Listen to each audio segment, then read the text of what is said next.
Hello, and welcome to the Lixnaw 1752 podcast with Shane Connolly. Hello. Actor. Dick Hello Walsh, again.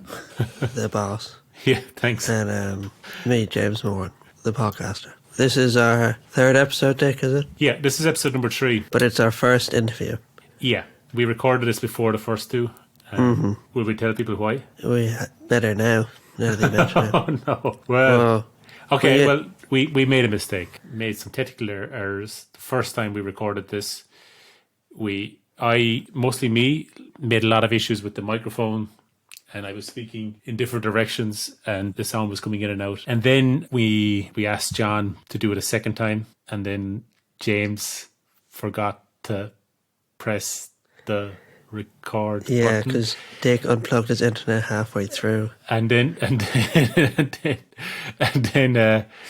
we decided we went back and we couldn't ask John to do it a third time. He'd been very kind to do it with us twice, and so we've used. Does he know that we're not using the second one? Yeah. Does he? Yeah. He told him? I'm going to tell him now before we print this. That immediately sounded like that was wrong. Yeah. I'm glad you dug deeper into that, because that sounded... Yeah. I mean, if this goes well... No. Yeah, maybe it'll be like, thank God they used the first one, you know? Yeah. So apologies to folks that the audio is not pristine, but it's certainly listenable, and the content is excellent. I think the interview with John is very, very good. I've thought a lot about it as we've been making the play. Well, that's a big claim. Why is that the case? You thought about this interview a lot while working on the play. Yeah. I think his kind of description of the class relations kind of confirmed what I expected, but also it's quite vivid, you know. And so I think John has a kind of sympathy towards what are called the aristocracy in Ireland, or the gentry. He feels that they were very misrepresented and hard done by when they became vilified as the oppressors and the only oppressors in Ireland. And he feels that the middle class, the kind of the big farmers, bear a lot of responsibility. He kind of outlines why he thinks that in this interview. He also makes the point that we know so little, especially about the poor or the cottier class, the people who are most affected by the famine and the various economic woes such as immigration and poverty and so forth. And we know very little from what their lives were like. Shane, what do you make of that analysis? Had you heard of that idea before, that the aristocracy had been vilified? Does that make sense to you? Or rather, what did you make of that when John was saying? I think thinking about it, I suppose I was very much on board with vilifying the aristocracy. Me too. Because I still vilify them. But anyway, and I think in some ways I still think they do need to take responsibility for what they did. You know, they came over and, you know, in the very shortest and most nationalistic way, they stole the land.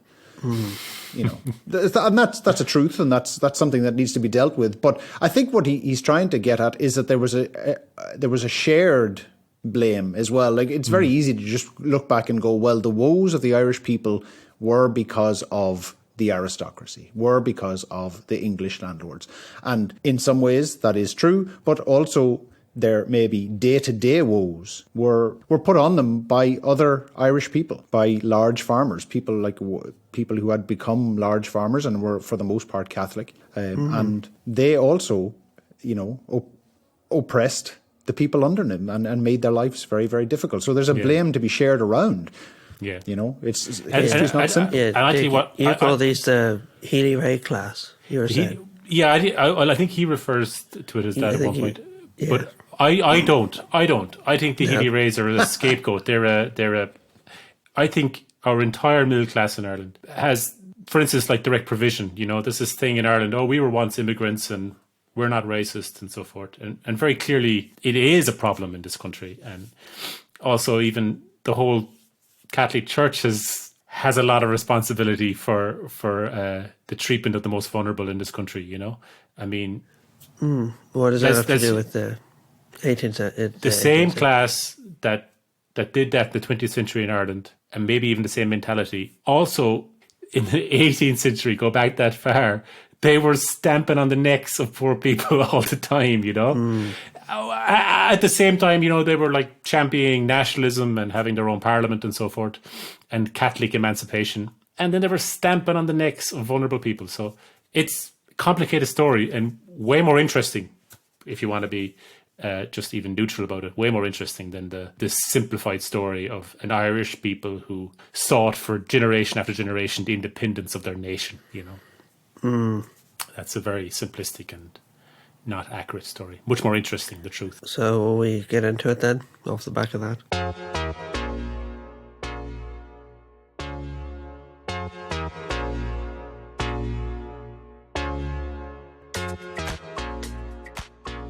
It's an interesting, I think, debate. I suppose there's a new book published in Kerry quite recently, and it's quite interesting, that whole question of colonial culture and how it was brought into Kerry and when did it start. Yeah. It's a very interesting debate. I mean, you could push it back to the 11th and 12th centuries probably, when the Fitzmaurices came first. Yeah. And what is quite interesting is people often think there was this big chasm in, say, 1660 or the Cromwellian period, but in actual fact, a lot of the things that were like private ownership, leasing, all that sort of thing were already in place in Kerry. I mean, it's quite interesting if you look up the 1641 rebellion, the accounts of that in Kerry, and Protestants in Kerry who lost property. It's quite clear that there was a very strong capitalist culture already in place that seems to have coexisted with an older Gaelic culture. So I think, there was never a kind of a blank canvas. There was always kind of an accumulation of things over centuries, and then there was occasional spurts of activity, I suppose, that you'd see in advance in a generation that might have taken 100 years before that. So I think you kind of need to see Lixnaw as part of a kind of continual development of North Kerry over a period of 600-700 years. Yeah. Okay. And what I always was fascinated by, the famous 18th century writer Charles Smith, who wrote that book on Kerry, on his visit to Kerry in 1750s, and he described Lixnaw in it, and that's where I first saw this description of Lixnaw, this description of this house with canals. And then I used to look up maps and see pretty much nothing. And it wasn't until about maybe 20 years ago when I went out to Lixnaw, not expecting to find anything. And then suddenly I came across the ruins of the old court, and dare I say trespassed, and had a walk around. And then when I was looking at the landscape around it, it literally took my breath away, because it was clearly, I saw what Smith was talking about, this massive landscape, Baroque, early 18th century domain landscape that has been pretty much forgotten. Yeah. And is extremely important, and is probably one of only 3 or 4 that survives in the country. So I think how you interpret Lixnaw, what your feelings are about it, all these various kind of question marks over the Anglo-Irish, or whatever you wish to call them, regardless of all that, it is still a very important landscape. And I think, I wrote the article, kind of tried to bring attention to it, and I think it certainly has worked. There seems to be a lot more people interested in the landscape now. And I think, interestingly enough, I think if it's properly presented, it offers modern Lixnaw an opportunity to kind of represent itself to the world. So, which is quite an interesting take, because of course that's what the Earls were trying to do in the 18th century. So it's really, really a fascinating landscape. And I only read recently, in one of the Kerry newspapers, about this ambition to rebuild the famous monument, which was blown up in the 1950s, and which led to quite a lot of local anger. Because there was an attachment to this monument. It wasn't seen as some symbol of oppression, but very much, well, it was by some, but by others it was seen very much as part of the local landscape. And I think there's still a lingering anger over how that was done. So it was quite interesting to see how history is kind of reinventing itself, So the saga of Lixnaw continues, I suppose, is what's quite interesting. On that point of oppression, that some people do think see it as a symbol of oppression, John. What's your sense of the time? What is there much of a sense of oppression at the time when the family is moving in and making it the court? Again, you see, I think we're such a step removed from it, and so much of our interpretation of the Anglo-Irish has been coloured by the land war of the 1880s, which was probably one of the most successful, dare I say, propaganda campaigns of modern times, which basically cast all of them, regardless whether they were good, bad, or indifferent, whether they were Protestant or Catholic or Quaker, all in the same boat. And our entire interpretation of them, allied to what happened during the famine, has coloured our view of that class, I suppose, over the centuries. Were they oppressive? Of course they were in certain regards. I mean, they didn't manage and control this amount of land without being oppressive. I mean, that's the nature of an elite anywhere in the world. Yeah. You don't have to go beyond Lixnaw. I mean, you can look at England, you can look right to the borders of Siberia. All these great estates, great houses, great palaces, great cathedrals, great art collections were all built on the wealth and on the back of others. So, at what stage do you say, it's oppression, or whether it's, it's you can go down that route, but then I think you're losing out so much else that happened in part of the thing. I suppose what's interesting about Ireland is because it was this colonial elite, effectively, albeit now with in Kerry particularly with Gaelic attributes. Can you penetrate between the top layer? It's very difficult to do it for the early 18th century because they left the land was essentially let to middleman tenants who are often prominent, say, Protestant freeholders, and then they in turn let to the kind of the farming elite.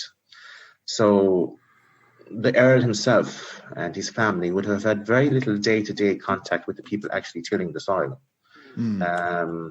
It's quite interesting if you look at the Fitzmaurice papers, or not Fitzmaurice, the Crosby papers. It's quite clear that there was such a kind of a hierarchy of people under the head of the household that he rarely, if ever, encountered the actual people tilling the soil. So, at what stage were they oppressive, or where did oppression come in? I've studied another estate in great detail, the Godfrey estate in Milltown, and which was effectively a Cromwellian estate. And it's quite clear that what they did, there wasn't this massive disruption. So the people that were there before the Cromwellian settlement continued holding the land after the Cromwellian settlement. And in fact, you can actually trace some of the families that still hold the land today, the farms, right back to the early 18th century, which is an extraordinary expanse of time. So these would be your smaller, like the people who had a parcel of 30, 40, 100 acres. Yeah, they would be what we call the big farmers, you know. And what people tend to forget, that the landlords and the big farmers had the same vested interests and often worked kind of, I won't say exactly in harmony with each other, but, they kind of worked together, I suppose, in some regards. And it was always the small farmer and the cottier and the labourer who was the one who was really disadvantaged and who was really, I suppose, suffered from oppression from both, his Irish, I suppose, superiors, but also then, of course, the whole colonial apparatus as well. So it's a very difficult thing to measure oppression. And every state is very different in how it is managed. And what you find is that every generation brought in a new way of interpreting things. So one Earl could have managed the estate with an iron fist, and his successor could have taken a completely laissez-faire attitude, delegated responsibility to the agent, and spent his time living the high life in London or Paris, which of course is what happened in respect of the third Earl of Kerry. But it's very hard to generalise, I find. The more you kind of delve into these families and how they managed the estates, what they did, what different generations did, what their attitudes were, there's no simple kind of, I suppose, catch-all interpretation of them. Okay. I guess that's kind of what I was getting at with the question. I'm very interested. We know a lot about the life of the court and the life of the rich guys and the rich people and the rich families and everything. But I'm wondering, with the laborers and the cottiers and things like, as you were talking about, did they even notice? Did much change for them? Were they even aware of what we would consider oppression, or were they just happy with their lot? They were just doing their work, and the guy happened to change who they were paying their money to or renting the land from. Yeah, I mean, again, you see, there's a whole kind of, I suppose, underclass there that we get glimpses of over time, but it's very hard to find exact. I mean, our history, I suppose, effectively is coloured by the fact that the major archives that survive are the colonial government, or the Dublin government here in Dublin, are the great papers of the great houses and great estates. You won't have a collection from a local cottier or farmer who couldn't probably read or write. So our history is skewed anyway in the first instance, right?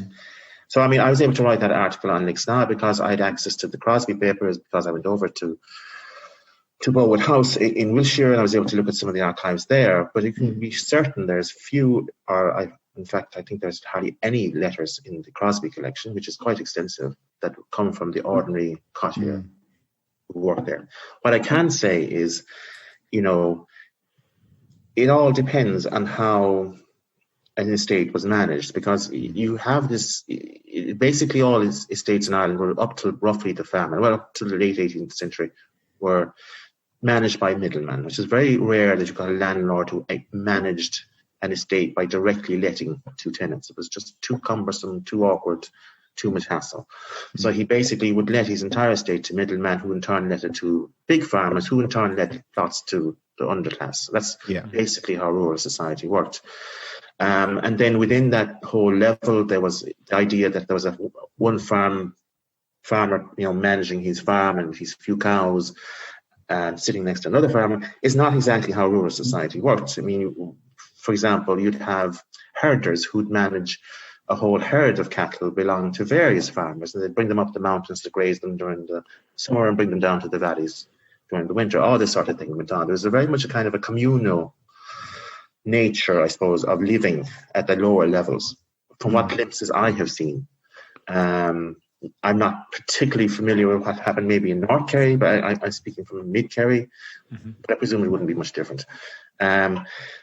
If you go up to the next level, more about that. Like, would that involve like just sharing food? Yes, eating together, sharing homes. Exactly. I mean, let's face it, that continued right up to the 1950s and 60s in rural Ireland. This, sharing the combine harvester, sharing the horse, sharing the food, all this. So that tradition of sharing goes way, way back. And you get glimpses of it in leases. And what always used to fascinate me was you'd find a lease written in English, and then suddenly you're reading down through it, and you'll see, that Martin O'Dowlig and Connor something or other has a right to graze so many cattle in such and such a field for so many months of the year. And straight away you're getting a glimpse into that kind of communal, I suppose, setup of local farmers coming together, bringing herds together on, I suppose, kind of commonage. And,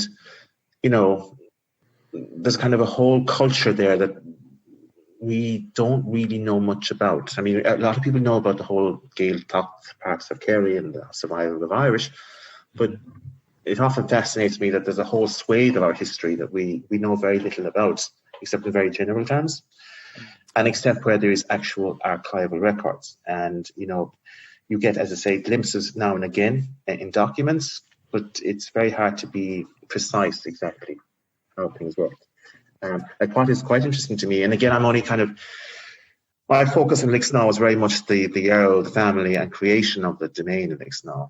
And I suppose where I've done more work is in terms of the Godfrey estate near Milltown, where, I mean, it's quite clear that right up until nearly the early 19th century, a very, very, I suppose, feudal sort of culture survived underneath the layer of the middlemen.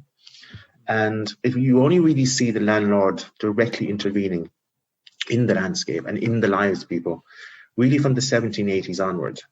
Now, I can only speak for one estate, Yeah. Other historians could come on and say, well, actually, this happened in such and such an estate much earlier or much later. But I think there is kind of, you see a general move towards this kind of more direct involvement. There was kind of a whole re-emphasis on, for example, spreading the Protestant religion, I suppose introducing English as the spoken language, as the written language. This is happening after 1780, kind of. Yeah, you see a real kind of drive during that period. And then, of course, the famine then occurs in the 1840s, and that decimated the lower class, not the big farmers. And what's quite interesting, I always think, and people forget this, is that a few years ago, about 10 years ago, correspondence turned up in Boston University, written from a man who lived in Milltown in Kerry. It's back to his son, to his sons and daughters who were in America during the famine. Quite a remarkable series of letters. Not once was the landlord mentioned in those letters as evicting people or doing anything particularly horrible. The finger of blame was pointed at the big farmers. They were the ones who threw the cottiers on the side of the road, ejected them from the farms, and that whole history of that kind of conflict between the lower classes, I suppose, and the middle farming classes, is something we've kind of forgotten about. Yeah. And we've always seen it as kind of this argument between the landlord and his agent at the top and the big farmer in the middle. But there was a whole series of conflicts at the lower level, which people kind of tend to forget about, and a lot of the kind of faction fighting and the local societies, secret societies and things like that, like the White Boys and all these, a lot of it was actually to deal with these local conflicts between those who had property and farms and those who hadn't. So, as I say, there's a whole area of Kerry history, I suppose, and Irish history that we've only kind of started to delve into properly in the last 10, 15 years and move away from this traditional idea of it being a conflict between the landlord and his agent and his tenants. It's a much more nuanced situation. And would it be fair to say, I mean, this is kind of touching on what's interesting for me is that it seems that this family kind of straddles, especially the first Earl to the third Earl, kind of straddles a change from the feudal system into the more capitalist one. Yeah, that happened around 17, and this is happening worldwide as well. Yeah. So we're not trying to say that this is some absurdity of Irish life. This is something that's happening worldwide. Yeah. Maybe we can start with just the story of Thomas Fitzmaurice, the first Earl. So, do you want to try and tell us the story of who Thomas Fitzmaurice was, where he came from? I mean, he's a fascinating character. I mean, his historical legacy is very much seen as a tyrant and seen as somebody who terrorized North Kerry. But maybe in some regards, he that's something he had to do. I don't know. I mean, you get it's quite interesting. If you go through the Crosby papers, you will get glimpses into kind of a softer side of him, I suppose. Yeah. He was a man who was born in a very tumultuous period of time. You had the Glorious Revolution. You had the Treaty of Limerick. Conflicting loyalties. They were Protestant, but there was strong Catholic tradition there. Himself and his father fled to France when James II was overthrown, but he returned himself very soon afterwards because he obviously didn't want to lose the family estate. Can I ask a question about that? Just from what I understood about the history of the Fitzmaurices, so we can rewind back. So Thomas's great grandfather, also called Thomas, was a very garrulous rebel against the I won't say, is it the English? We could say he was a rebel against, certainly against the new arrivals that come over from the island of England. And eventually he lost, and he had been like the third generation of people who had rebelled. And then his son, Patrick, at the age of 9, was taken off him, brought to England and raised as a Protestant, right? Isn't that, am I right in saying this? Yeah. So I think that's like important emotional story that this boy of 9 or 10 was brought to England, taken from his family and raised as a Protestant. And then he returned home as a Protestant. Much of his family around him were Catholic still. Yeah. And he became Earl of Kerry. And then there was a further outbreak of violence. Would that be? I forget which one it was. And he escaped and went back to England. I had thought, because maybe I'd read is it Vaughan's History of Kerry, that he never came back to Ireland again once he eloped that time. Yeah, I think That that's he'd the general lost his consensus. lands, and that he was petitioning all his life in London to get his lands back. And then his son William, the father of the guy that we want to talk about, he also spent all his life in England petitioning for his lands, and that it was only Thomas who got the lands back, the grandson of Patrick who had escaped. Yeah, I suppose. I mean, I'm a bit confused by that. Maybe you know more about that. Well, to be honest, I don't, because I kind of started with the first Earl and I moved forward. All right, okay. The 17th century seems to have been a time. I do know this much: the 17th century was, for the Fitzmaurices and for all those kind of families, it was a time when security of land holdings and all that was constantly thrown into flux, mainly because of what was happening in Scotland, England, and Ireland, all the different wars, the different outbreaks, different rebellions. You had the Cromwellian, I suppose, upheaval in the mid 17th century, which caused an awful lot of disruption to rural life, massive famine, depopulation, agriculture and everything, decreased for the best part of 20 years. You have the famous William Petty, the Cromwellian, who came to Kerry, to South Kerry, who did all the stuff around Kinmare. So lands were tainted, lands were constantly put under the control of the courts, but what we tend to forget nowadays is the procedure of taking land off someone and re-granting land to someone and all that sort of thing. The amount of time, the legal jargon, the solicitors, the barristers, I mean, these things would go on and on for years. And, all the members of the family, for example, who would have had a claim on the estate, like wives, mothers, mother-in-laws, daughters, all those things would all have to be taken into consideration.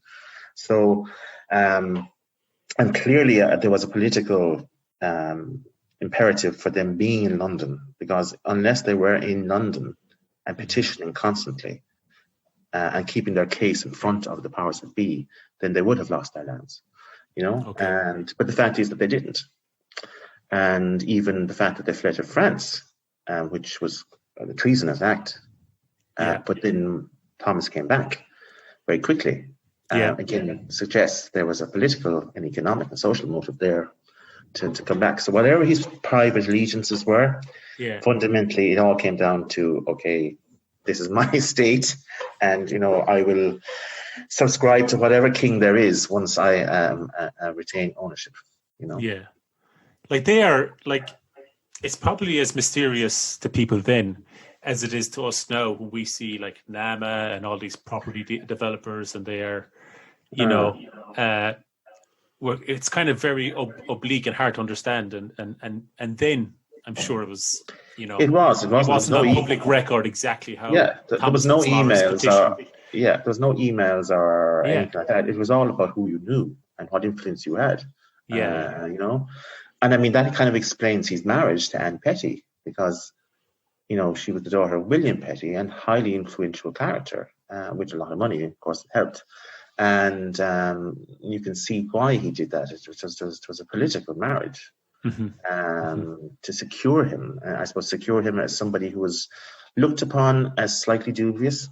And again, you only get glimpses of this. I mean, I struggled to find material on Thomas in terms of his political allegiances and all that sort of thing. I did find something in Trinity College archives about the petition to be secured in his title to his estate, with a kind of back history, which kind of gave me an insight into him going to France and all this. And And I often think that there must be more information out there somewhere that could kind of give us a better sense of what happened during the 1690s. And I think probably that experience kind of would explain why he kind of, I suppose, managed Lixnaw and the wider estate with kind of I won't say an iron fist, but certainly he managed it with a sense of, I'm going to put my stamp on this landscape, which of course is what he did. And why do you think he wanted to put a stamp on the landscape? I think it was to reassert after a century of upheaval and a century of losing title and regaining title and uncertainty about title. This was him saying, okay, I am reestablishing the House of Lixnaw as the de facto sovereigns of certainly North Kerry. And so while the whole creation of the house and domain and all that had an economic purpose, there was also a very strong political and social reason to it as well. So, and things haven't changed. I mean, a man today or a woman today is judged by, property and, influence. So what fascinates me always about these characters is you read them, if you read their original letters, which are inevitably written in English, they could have been written last week. I mean, some of them an extraordinarily modern kind of mindset, which always fascinates me. And again, it always comes down to money, influence, power. So things haven't changed. And was this an expensive sort of process for him? I always sort of wonder, like, if he lost the land, how would he have afforded all the lawsuits? How he would have afforded, like, petitioning over 3 generations. That, as I say, is something I have never been able to satisfactorily work out. How he managed to persuade the powers that be to... he basically obviously said, I will support the government and in return confirm me in my title. And I swear allegiance to King William, and off he went. And that's basically, putting it in very blunt terms, is what he would have done. And basically, how it would have worked politically is then he would have used his power in Kerry to basically influence MPs elected in Kerry to vote in favour of the government when they sat in College Green here in Dublin. And that's basically how the whole political system in Ireland worked throughout the 18th century until the Act of Union. So... of course, he would have sat in the Irish House of Lords. And of course, again, along with other lords, would have had strong influence in pushing forward government programs and government bills. So, and in the 18th century, it was all about corruption and bribery. And, that's how, for example, the British government bought out the Irish Parliament in 1800. I mean, it was through bribery. So, I mean, it was endemic. And, the first Earl would have been no different to any one of his peers in using whatever means at his disposal to push his own case. And then if he voted inside of the government, of course, that also helped. Right. So okay. So because of his status, he was able to kind of accumulate, I don't know, favors and help from other people and influence, I guess, isn't it? Influence, I thought a good answer thing is it strikes me that there was, as much as there was a kind of communism amongst the courtiers and the ordinary people, there was probably a good bit of communism amongst the elites as well. So when one of them lost his position or lost his status or lost his income, others would have helped him out. Am I? Or they would have come in to divide the spoils more often than not. Because it is like to go to parties and to kind of maintain influence, you can't turn up with rags. You know what I mean? You do need some sort of income. I mean, I think a part of the interesting thing about the Earls of Kerry is that the fact that they call Lixnaw the court of Lixnaw. I mean, the only other person that calls a court is a king. Oh, really? Yeah. I mean, go on, the kingdom. The Court of St. James is still the official name of the British monarchy. So the fact that he was so audacious as to call his house the Court of Lixnaw. Kind of gives you an insight into how he perceived himself.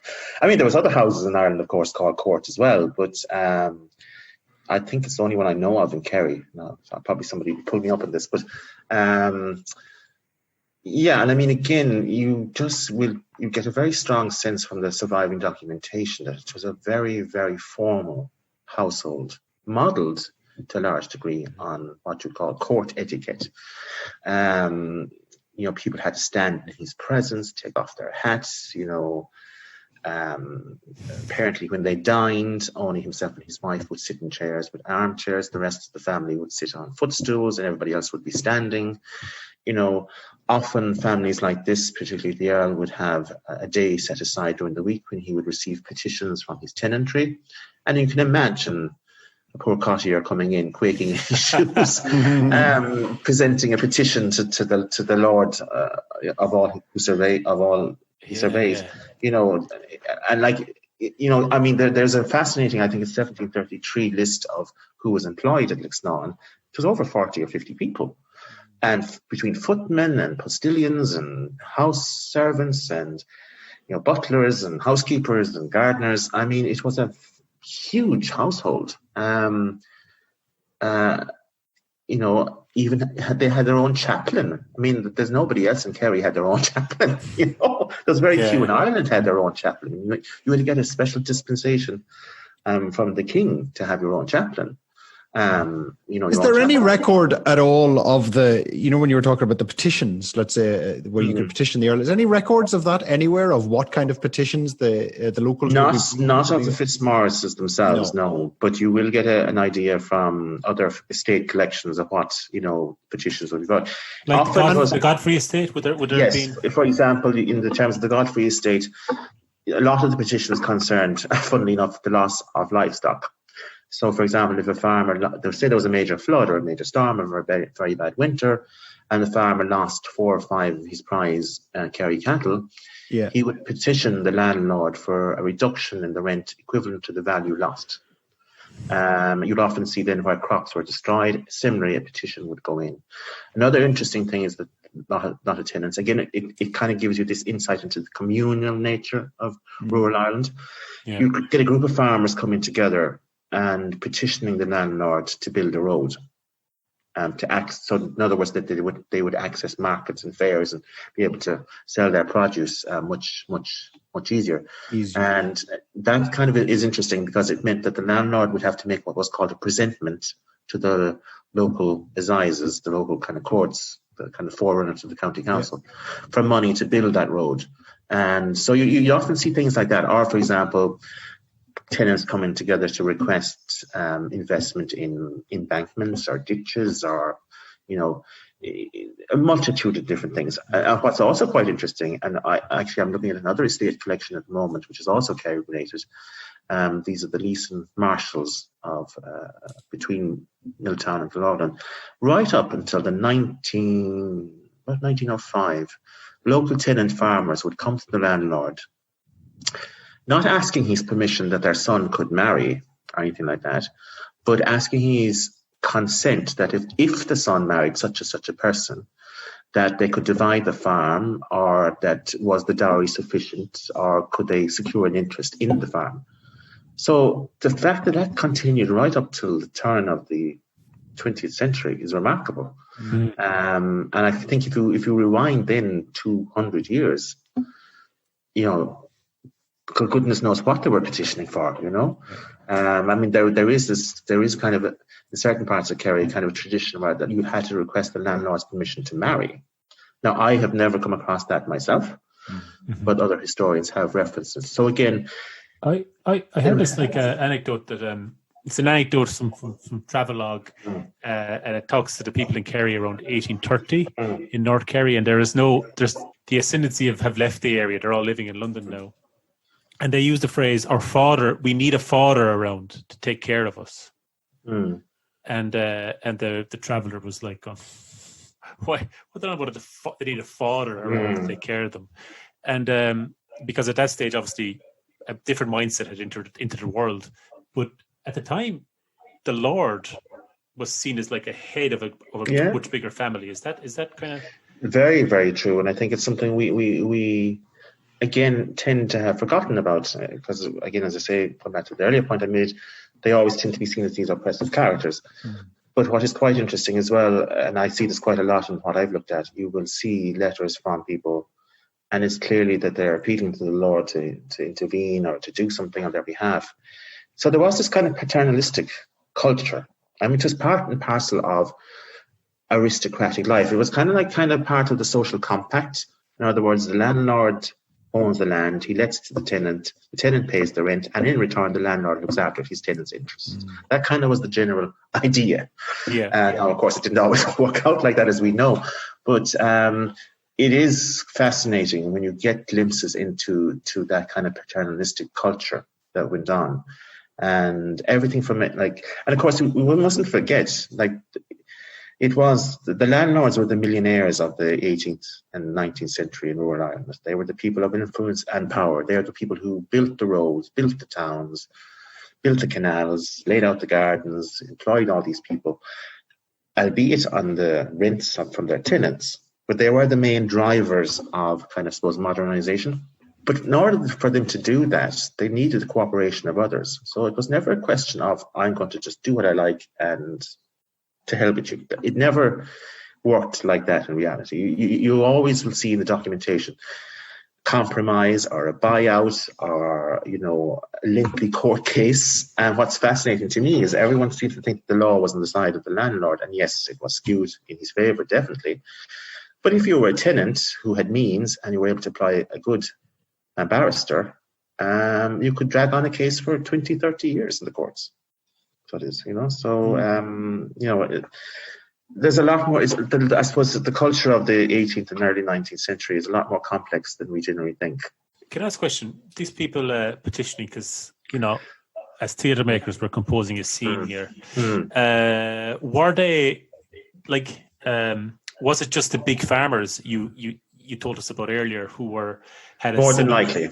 Yeah, it wasn't really the cottiers or the people with 3 chickens. No. I mean, I suppose you have to ask yourself, why would they? The world of Lixnaw was as far removed from their reality as you could possibly imagine. It would be those who had a vested interest in something, in land essentially, who would have petitioned. Now, you might have had an occasional thing where a group of, I suppose, poorer farmers who kind of work together as a communal body would, get their parish priest to write a letter to the Lord asking him for permission to cut turf or cut trees or dig such and such a thing. But more often than not, it would be what I call the middling to big farming class that would be the petitioners. Yeah. I mean, what's quite interesting about rural Ireland is that we tend to forget this, is the famine didn't wipe out the rich, didn't wipe out the upper middlemen or the middling farmers or the big farmers. It wiped out those underneath them. And there's a whole swathe of Irish culture that virtually disappeared in 10 years. And, you get very, very few glimpses into that kind of culture. Well, I've come across, personally speaking, very few glimpses into that culture that existed beneath, I suppose, the farming class. And it's quite clear from collections I've gone through, the landlord rarely had anything or had any direct involvement with the poor, with the exception of if there was an outbreak of cholera or sickness, then you would see, the landlord either building a kind of a rudimentary hospital or providing rudimentary medical care or something like that. But that wasn't particularly because he was interested in saving the lives of the poor, just more to prevent the contagion from spreading. So it is. So, but again, it varies. So it's hard to generalize. So what sort of proportion of the population do you think around Lixnaw at the time would have been those small farmers, those cottiers, labourers? What sort of proportion? Is it the vast majority of the people? Or absolutely, yeah. It is, yeah. Okay. At the time of the Earls, the people who till the soil day to day, would it be? I mean, what is quite interesting is, again, I can only speculate in terms of Lixnaw, but what is interesting, if you look at the Crosby stuff, the Crosby estate, which was adjacent to Lixnaw, is that the Lord Brandon had, Morris Crosby had, again, similar estate system to Lixnaw. He let his townlands to middlemen, which mostly Protestant, nearly all Protestant, I suspect, middlemen, and they in turn let to kind of biggish farmers. But what's quite interesting is you see some of the middlemen had huge, massive herds of cattle, like 300 or 400 head of cattle, that they would basically farm on that particular, or they would, I suppose, not farm that particular, they would, what's the word I'm looking for? Raise them on that townland.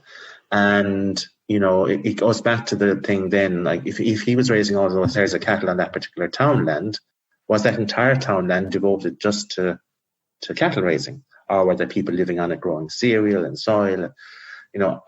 Again, there's a lot there that we don't know, how the land was managed. So, I mean, they could have been I'm just speculating here, but like absolutely people who were herders who would have been employed to move them around. Because 300 in a townland, I mean, you can squeeze them in between your crops, I imagine, if they're managed, if they've got somebody managing the cow. Yeah, but you can imagine like one person owned 300 head of cattle, which kind of gives you an insight into, of course, fattening bullocks and livestock was the big export business in early 18th century Kerry. Not so much dairy, which only kind of became more prevalent after the turn or the middle of the century. So fattening livestock was kind of the big industry, rural industry. And then growing cereals was a big industry. We seem to forget, of course, it was probably slightly warmer back then, I don't know, but there was a lot more cereal production in Kerry back then than there would have been in modern times. So, why do you say it would be warmer back then? Is there any indication that the weather was slightly different? I think the weather fluctuated over the centuries. So it has, yeah. And is there an indication that weather was slightly warmer back in the 18th century? I couldn't be 100% sure about that, but certainly there are records indicating that the weather fluctuated over the last 500 or 600 years. So there was particular cold spells that particularly in Northern Europe decimated whole countries because it was so cold. But the hot spells perhaps would have been around long enough to fundamentally change what was being grown. Yeah, exactly. Wow. Yeah. Oh, interesting. Interesting. Yeah. And of course, we also had a great famine in Ireland in the 1740s, I think. Yes, we read about that. Yeah. And which is quite interesting again, because that some historians claim was more devastating than the 1845 famine, which, as we know, was fairly horrific. As a proportion of population, yeah, I think it was more, but by pure numbers, obviously the 18th. Yeah, it was less. And again, we have very little insight into what happened to rural society then, because if there was such a shift and change in the 1840s, you can imagine 100 years before that, how it must have decimated rural society if it was that extensive. But we have there's very little historical evidence of what exactly happened in Kerry. So it was. And like that time it was because of the weather was the main influence. The weather was so cold it decimated all the crops. So it was so as opposed to the potato. Yeah. I just think it's wild that we have no, like, there's so much life, so much human life that we know nothing about, in that era. And we talk about history like we understand it, like, and we're like, people even say things like, I'm proud of my history or whatever. And you've no idea what it was like for so many people, so many people. You don't, you see, and like, it's very easy to generalize it and kind of separate it into the lord and his manor and the middleman and the big farmer and the cottier and all this. But that's a very simplistic view of rural life. How society functioned on a day-to-day basis. How did people marry? How was land divided? What was the role of women? the death rate amongst children are so high. All these things we know, we get glimpses of them, but get no real sense of what went on. Like how, for example, the Irish language was not spoken in Lixnaw. Obviously, it must have been. And there's an interesting comment by one of the Earl's agents where he talks about all the Catholics, all the Protestants of Lixnaw parish. Because there was no proper Protestant church and no rector, they all had lapsed into popery, Catholicism, in other words. And if they had lapsed into popery, then they also obviously lapsed into the native culture as well. So and the question I'm always asked about is about the Irish language. Did landlords read it, or did they understand it, and did they whatever? And the evidence is sketchy, but what evidence I have seen suggests that yes, they had enough fluency to understand. They had to have fluency to understand what was going on, because obviously people were coming to petition them. They weren't coming to petition them in English; it had to be in Irish. So there was either translators involved, translators hired, or they had a basic fluency in the language. And again, I can only speak from the Godfrey and Lisa Marshall papers. You will get the occasional Irish words, which always amuses me, thrown into a letter to describe something that only an Irish word could. And you'll also see, which fascinated me recently, I discovered that amongst the first Irish language school books, the Godfrey children had them in the 1860s and 70s, which throws the whole concept of this complete divide between the big house and the native culture on its head, because clearly they were learning, and these are grammar books, and you can see their handwritings in it and all this sort of thing. So again, every time you think you have something kind of in your head going, oh, this is how it was, something will come up and completely throw it on its head, basically. But as you say, Richard, we know so little about rural life in Ireland. Our sensibility of rural life nowadays is very much based on what we heard from our parents, grandparents, and what they heard from their great-grandparents.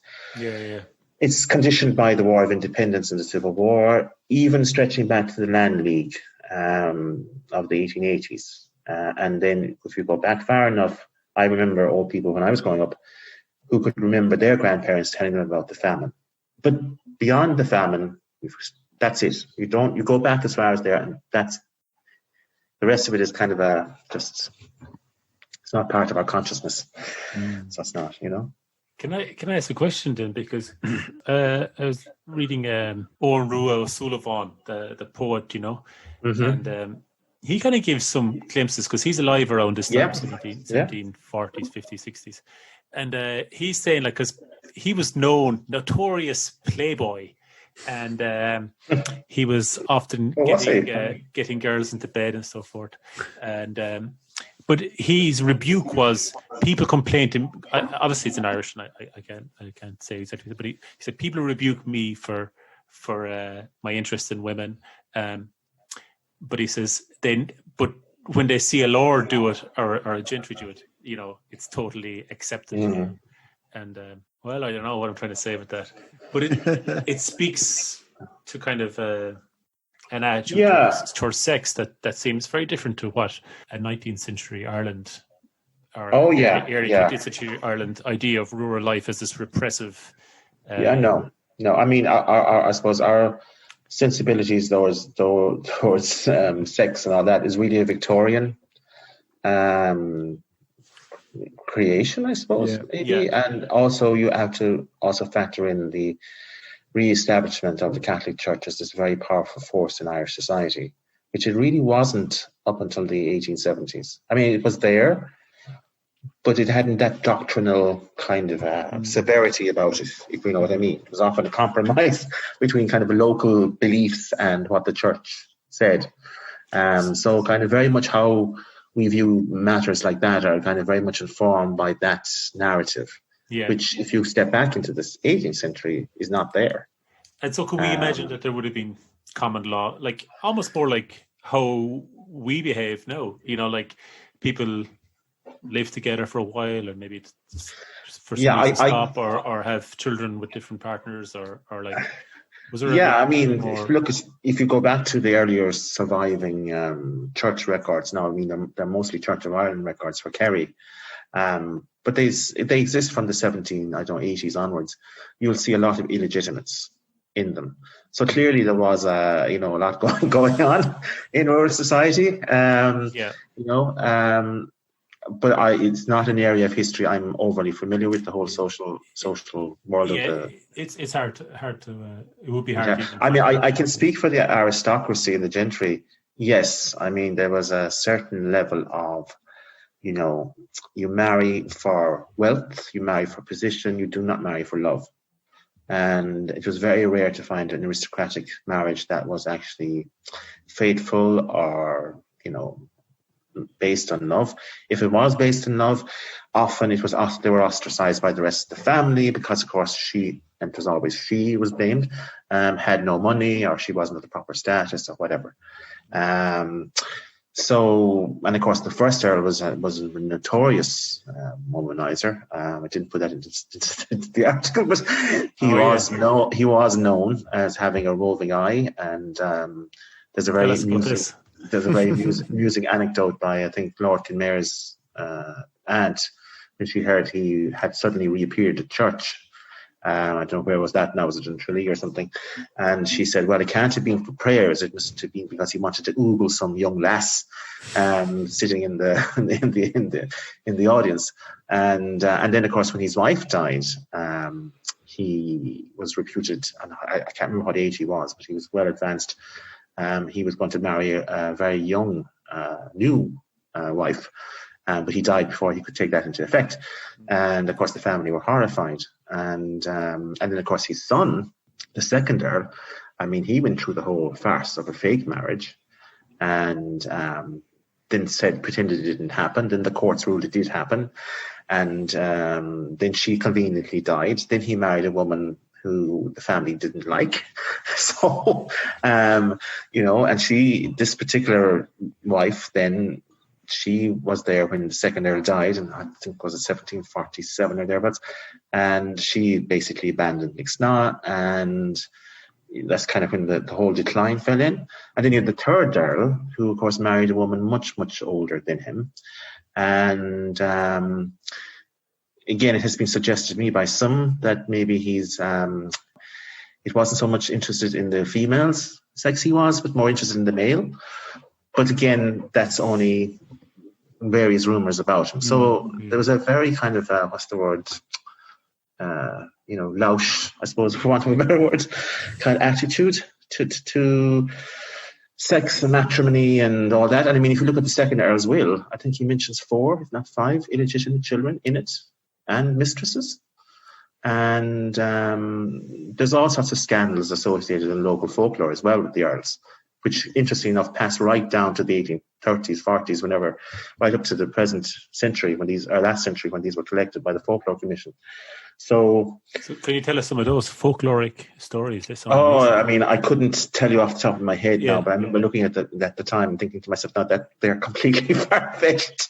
But are they available? How would I find them? Because I think if you go on, I think they're held by UCD. You can go online and you can search them. You can just search by words. But I do remember coming across some articles, like insinuating that the first Earl might have had an incestuous relationship with one of his daughters and all this sort of stuff. And I was like, that's highly, highly unlikely, But I think they kind of accused him of every possible evil, Yeah. So. But I mean, it does strike me that this, like, because in the pictures they're like authority and they're all like very serious and all that, but like they probably were just going around with like perverts.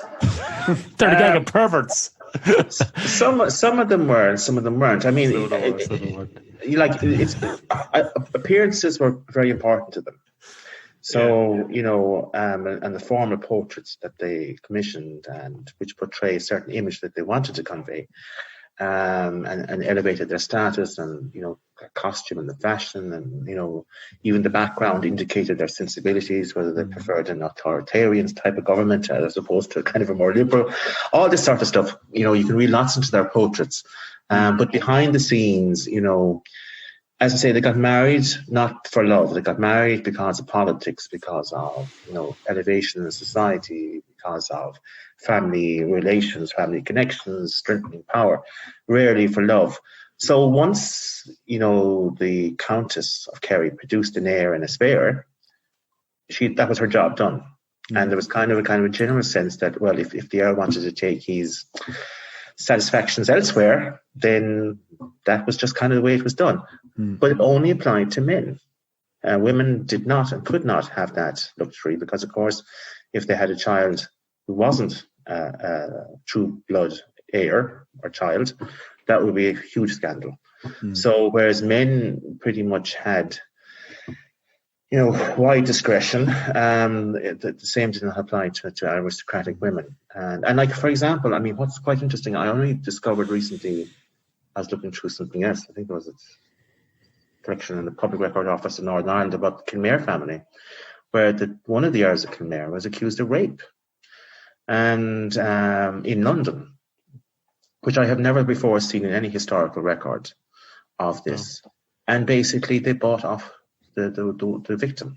Wow. A group of friends came along and they clubbed together and they basically bought her off so that it wouldn't go to court, and the whole thing was hushed up. Oh my God. So that'll give you an indication of how influence and power and money, no more I suppose than today. That's what I was going to say. It doesn't seem anything different from what happens today. Well, what's revealed about, let's say, Harvey Weinstein culture, or kind of Yeah. So, now you will come across characters then, like Anne Petty, the wife of the first heir, clearly was a pretty formidable woman by all accounts. Yeah. And I think was able to manage them to a point and stand on her own 2 feet. And also, I think, if I remember correctly, the marriage settlement was quite clear that she would have had control over her own income, which was a considerable. It was very rare that women would have had that. So maybe there was some inkling, even at the time of their marriage, that the Earl would be troublesome. The first Earl would be a troublesome character. And then, like, you can. It all again depends on the nature of the marriage and the people involved. I mean, I can speak from, for example, the Godfrey collection. The first baronet, Sir William Godfrey, married one of the Blennerhassetts of Ballyseedy in Tralee, and basically he had something like 12, 13 children by her, and she clearly was unwell, maybe from quite early in the marriage, didn't particularly like her husband. He took up with a lady 30 years younger than him, who happened to be a distant cousin, but she was a Catholic, daughter of the local butcher, and he proceeded to have something like 15 children with her. So between the two wives, he had, I don't know, between 25 and 30 children. And you had this interesting parallel where the wife, his official wife, and his children would live in the big house. And then outside the domain gates was his mistress with all his illegitimate children. And eventually he had the first wife, Agnes Blennerhassett. He discovered her in a rather indelicate situation with not the footman now, but one of the stable boys. And basically she was locked up in her father's house at Ballyseedy. She was banished from Milltown.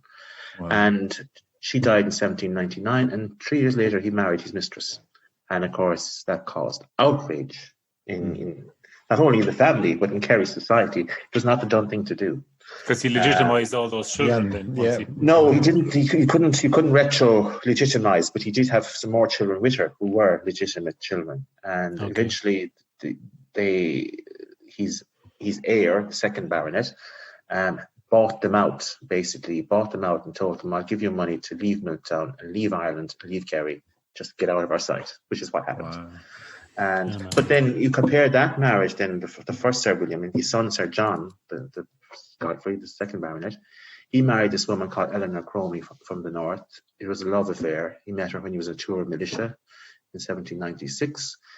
And she was this formidable character that basically came to Milltown, stood up to her father-in-law and his mistress and all his illegitimate children, managed the estate in her husband's absence, and her letters survive, a lot of them, and they are a formidable insight into the intellectual world, I suppose, of a late 18th, early 19th century woman in Kerry. Her interests, her fascination with helping the poor, helping local women in the village find some kind of a job. She built a school, she established all these charities. So you see, the point I was making earlier, one generation can do one thing, and then the next generation can be the complete opposite. And it's very hard to generalize about these people. But I'm sure the same applied to the Earls of Kerry. That as I say, Anne Petty was a formidable character. Her successor, Gertrude Kerry, the second wife of the second Earl, was apparently quite a weak character. The wife of the third Earl, we don't know very much about her, except that she was much older than him. But for example, if we look at the Crosby family next door, the Earl's daughter was again another very interesting woman. And then, of course, there's the famous lady Arabella Denny, which I presume you've heard about, Richard, the woman who established. I've heard about it, but maybe the lads haven't. She set up the Magdalen laundries. No, that's I know the right. name, Yeah. So you see, again, like, where did that come from? Was it through the influence of their mother? Was it through the influence of seeing their father being this kind of tyrant? Was it a rebellion against it?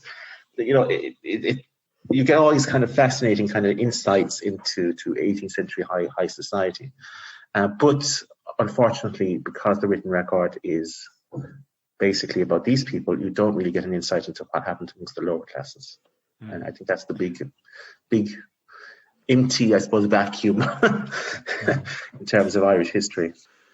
Well, look, this is our project. This is what we're taking on, is to try to.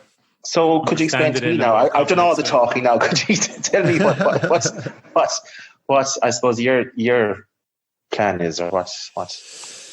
Well, our plan at the moment is frankly to put together a play, and an important part of that for like any theatre makers is research and learning about our topic and understanding it as best we can. And at the moment, we're actively doing that. We're trying to read and we're trying to speak to people like yourself, John, and we're just trying to get a kind of a sense of what life was like at this time, and also to kind of see what room there is for our own imagination and our own kind of speculation, which I think we are able to do, and not to speculate in a stupid way, but we're trying to be able to speculate in a possible way. What's the right word there? In a realistic way, yeah. Well, I suppose in a legitimate way. Yeah. Well, I suppose the story of the Fitzmaurices does give you a space to kind of, I suppose, create a kind of I won't say create a world, but it allows the room for imagination because the records are scant enough, because you have to kind of, infer a lot of the things and kind of assume a lot of things and, try and figure out what their motives were. It does allow the mind to go, wow, what was the reasoning behind this? Like the imagination behind it, or the raison d'etre behind it. Like it definitely lends itself to a kind of a Game of Thrones plot. I always think, because there's so much that went on there, and I often think, the community in Lixnaw and North Kerry in particular, they're missing a kind of an opportunity here now, and your play might actually help reverse that. They have their own real life kind of saga. Dynastic saga that went on there, with intrigue and infighting and backbiting and conquest and confiscation and all sorts. And I know there's a new book coming out on the family shortly. Is that Kay Cable? Is she? Yeah. Is that being printed now, or is she? It is, and Kay would also be worth, if you haven't spoken to her already. We're going to get onto her now and definitely see if she. Yeah, I think, and she probably would give you a very good insight into the culture, the kind of aristocratic culture that the Earls lived in. Yeah.